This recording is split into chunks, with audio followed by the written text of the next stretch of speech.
Okay. So, kumukulo na siya. Nung nagpakulo ako kanina ng tubig, wala pa siyang oil tsaka asin. So, nung kumulo, nilagyan ko na siya ng oil tsaka asin. So, para sa akin kasi mas mabilis kumulo ang tubig pag may oil at pag walang oil at asin. So, yan, lagay na natin. Tayo lang natin siyang maluto. Okay, hello mga Mima. For today's ganap, luto tayo ng pasta, spaghetti. Ganon. Palagay ko na yung butter. Sabay na natin yung bawang.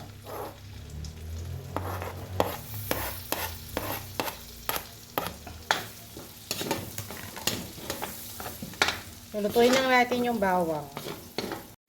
Okay, next lagay na natin ang sibuyas.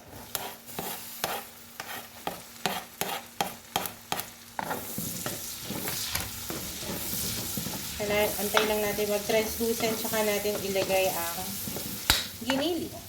Kayo, depende kung anong gusto nyo. Yung iba ilalagay ng corned beef. Dating lagay yung corned beef, tuna. Ayan. May giniling. Giniling nga ilagay natin. Okay, next. Luto na yung sibuyas tsaka yung bawang. Lagay na natin ang giniling.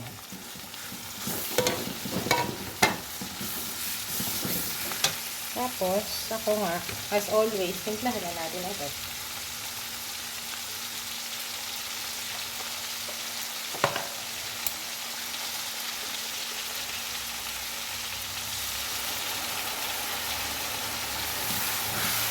At patis. Antayin lang natin siyang masangkot siya. Saka natin lagay yung spaghetti sauce. Okay, luto na tong ginili. So, lagay na natin ang spaghetti sauce.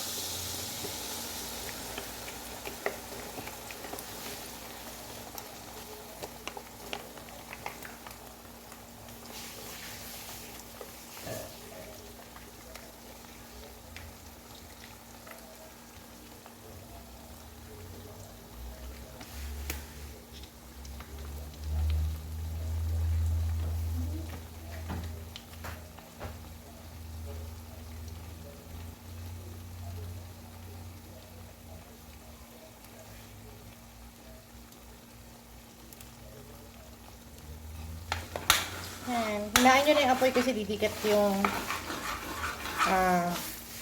spaghetti sauce sa ilalim. Yan. Halo-halo lang tayo. Kung meron kayong mga herbs, pwede nyo rin ilagay. Pandagdag aroma siya.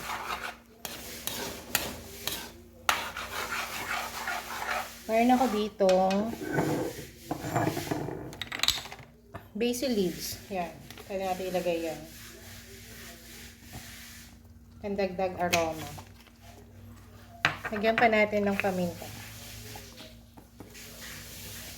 So, tikman na lang natin kung okay na sa panlasa nyo. Kasi ako, mamaya maglalagay pa ako ng cheese. Kaya hindi ganun kadaming patis ang nilagay ko.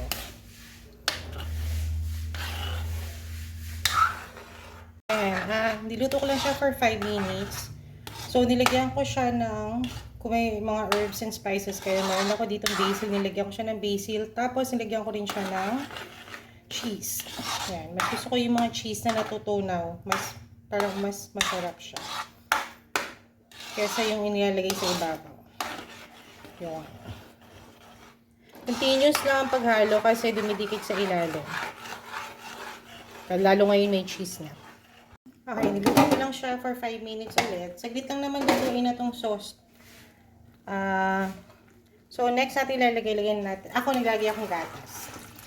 Instead of tubig, gatas ang nilalagay ko. Yan. Tapos halo-halo lang sa mahinang apoy.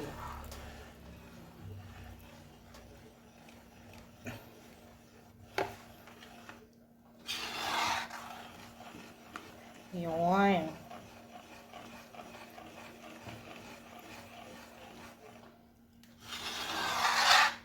Sobrang creamy ng ating spaghetti sauce.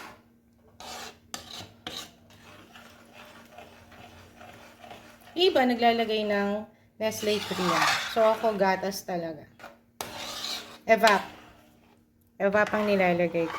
Ayan. Halu-haluin lang natin hanggang mag-incorporate lahat. Alright. So, ito na siya after 5 minutes. 5 to 7 minutes. Yan. Okay na siya. Pero inalo-halo ko pa rin siya. Kasi masusunog yung ilalim. So, ayan. Pag okay na, lagyan na natin ang ating pasta. Yan. Para lalong ma-absorb din ng pasta yung sauce. Yan. So, saglit lang to. 5 minutes. Okay na to. Halu-haluin na lang. Yun.